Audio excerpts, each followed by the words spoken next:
2024-25 অর্থ বছরে আমন 165 লক্ষ মেট্রিক টন, আউশ 27 লক্ষ মেট্রিক টন, বোরো 226 লক্ষ মেট্রিক টন, মোট 419 লক্ষ মেট্রিক টন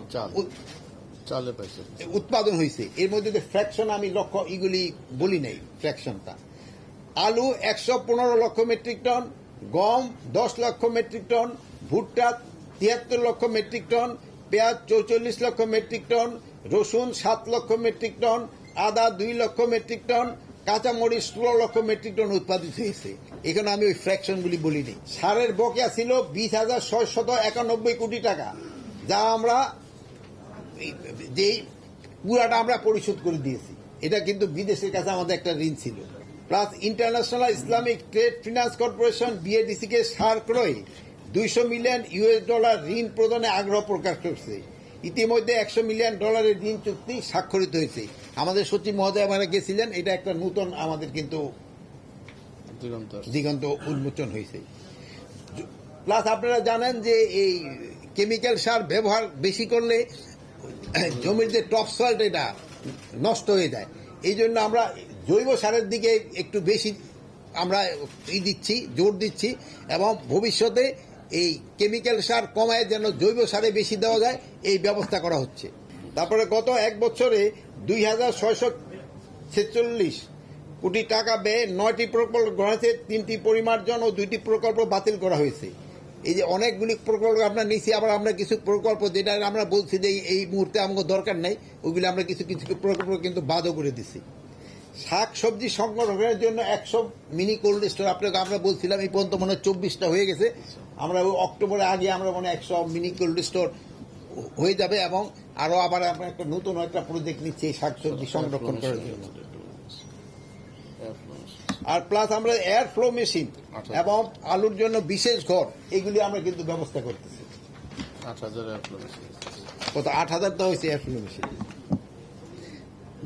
যেহেতু কৃষকরা আলুর দাম পাচ্ছে না, এই জন্য আমরা এই কোল্ড স্টোরে হিমাগার গেটে কিন্তু 22 টাকা করে আমরা নির্ধারণ করে দিয়েছিলাম এবং কৃষকদের থেকে 50,000 মেট্রিক টন আলু আমরা ক্রয় করব।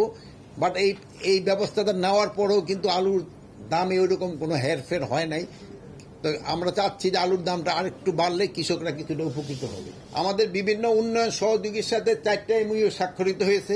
প্লাস আমাদের কৃষি পণ্যের রপ্তানি আয় প্রায় 10% মতো বৃদ্ধি পেয়েছে এবং ফল এবং সবজি চাষের উন্নত কৃষি চর্চা অনুসরণ করেছে। 15টি ফসল যথা আম, কাঁঠাল, পেয়ারা, বেগুন, বটবটি, লাউ, পটল, কাঁচা পেঁপে, আলু, বাঁধাকপি, চিচিঙ্গা, করলা, কচুরলতি, আনারস, লেবু এবং জিএপি প্রোটোকলের চূড়ান্ত অনুমোদন দেওয়া হয়েছে। দেশে উৎপাদিত আঁশতুলা কৃষিপণ্য হিসাবে আমরা কিন্তু ডিক্লেয়ার করেছি। পরিবেশ রক্ষায় আকাশমণি ইউক্যালিপটাস চারাগুলি কিন্তু ধ্বংস করে দেওয়া হয়েছে। যে আপনারা এটার ক্ষেত্রে খুবই সহযোগিতা করছেন, ইউক্যালিপটাস এবং কি বলে আকাশমণি, যে এইগুলি যে পরিবেশের জন্য ক্ষতিকর, এগুলি যেন আস্তে আস্তে উঠে যায়। আমাকে সচিবালয়ের ভিতরে দেখবেন ইউক্যালিপটাস আছে, তারপরে আমাদের যে ওসমানী উদ্যানে দেখবেন লাইন ধরে ইউক্যালিপটাস লাগানো। এটা একবার ফেজ আউট হয়ে গেলে এখানে আর নতুন কোনো এই চারা আসবে না। টেকসই আধুনিক কৃষি ও সবার জন্য পুষ্টি খাবার নিশ্চিতে কৃষি উন্নয়নের রূপরেখা পরিকল্পনা 2025 থেকে 2050 তৈরি করা হয়েছে। বিনা বাড়ি বিআরসি উদ্ভাবিত বিভিন্ন ফসলের জাত কৃষকদের হাতে সময় মতো পৌঁছানো হয়েছে। নতুন বীজ উদ্ভাবনের জন্য দ্রুত মাঠে পৌঁছাতে সমন্বিত বীজ ব্যবস্থা পরিকল্পনা ব্যবস্থা নেওয়া হয়েছে। দেশে প্রতিটি ভূমি মৌজাকে ডাটাবেজের আওতায় এনে সার, বীজ, বালাইনাশক, সেচ এবং ফসলের বৈচিত্র্য, আবহাওয়া ও রোগ ও বালাইনাশক কৃষি সংশ্লিষ্ট সকল তথ্য সন্নিবেশিত করে একটি মোবাইল অ্যাপস, খামারি অ্যাপস কিন্তু চালু করা হয়েছে। আপনারা জানেন এই খামারি ব্যবসা নিয়ে ওখানে ধরলে ওই জমিতে কি ফসল ভালো হবে এবং কি পরিমাণ সার লাগবে ওটা ওই খামারি অ্যাপের মাধ্যমে তারা জানতে পারবে। আর কৃষকদের পণ্য যারা নিশ্চিতকরণের জন্য কৃষকরা কিন্তু অনেক সময় তাদের ন্যায্য মূল্যটা পায় না, এই জন্য কিন্তু আমাদের একটা ব্যবস্থা করা হয়েছে। আর বীজ ব্যবস্থাপনা অনলাইন ভিত্তিতে করার পরিকল্পনা করা হয়েছে। যেমন ধরেন বীজের ক্ষেত্রে কিছুক্ষণ আগেই বলছি যে আমাদের আলু সারপ্লাস হয়ে যাচ্ছে, কিন্তু আমাদের যদি নতুন ধরনের একটা আলু বীজ উদ্ভাবন করা যায় যেটা দিয়া ইটা হবে, এই যে কি বলে চিপস, আমাদের আলুতে কিন্তু ওইরকম চিপসটা ভালো হয় না, এবং প্লাস আমাদের আলুটা আবার এক্সপোর্ট হয় না, যেটা আমার আলুতে মধ্যে পানির পরিমাণ নাকি বেশি থাকে। আমরা এই জন্য নতুন ধরনের বীজ এনে যেন এক্সপোর্টটাও বাড়ানো যায় এবং আমাদের আলু দিয়ে যেন ভালো চিপস হয়। এই কিন্তু আমাদের আলু দিয়ে চিপস হয় না, হয় কিন্তু বাট গুড ভালো কোয়ালিটির চিপসটা আমাদের আলু দিয়ে হয় না। আপনারা তো ধৈর্য ধরে আমার কথা তো শুনছেন, এখন আমি আবার তখন ধৈর্য ধরে আপনাদের কথা শুনবো। আমি বোন কিন্তু আগে 2টা প্রশ্ন করে ফেলছি, একটা প্রশ্ন করার পরে বাইরে দিয়ে আমরা, আপনি এটা ভালো পয়েন্ট করছেন, এটা বুঝে গেছি আমি। আমরা একটা নীতিমালা অলরেডি হয়ে গেছে, এই নীতিমালাটা আবার ফাইনালি অ্যাপ্রুভালের জন্য একটা জাতীয় কমিটিতে যাবে।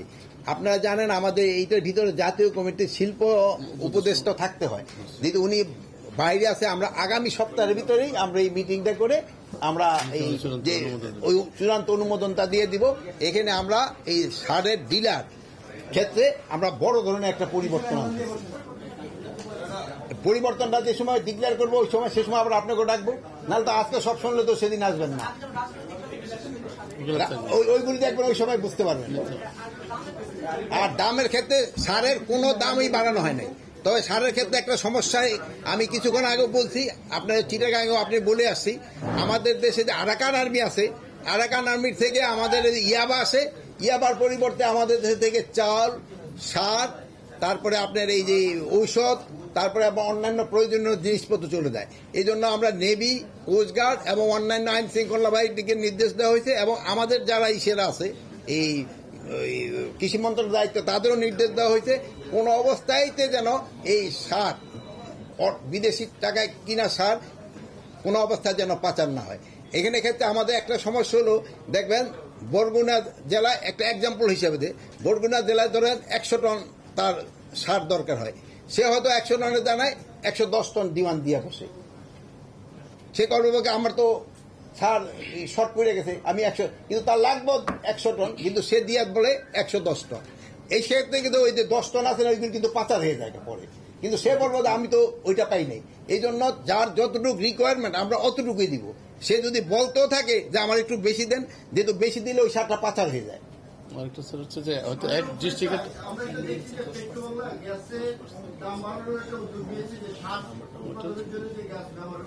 দাম বাড়বে, এইটা শোনেন, পেট্রো বাংলা যদি গ্যাসের দাম বৃদ্ধি করে তারপরে যে সার উৎপাদন হবে, বাট সারের দাম কোন অবস্থায় বৃদ্ধি পাবে না।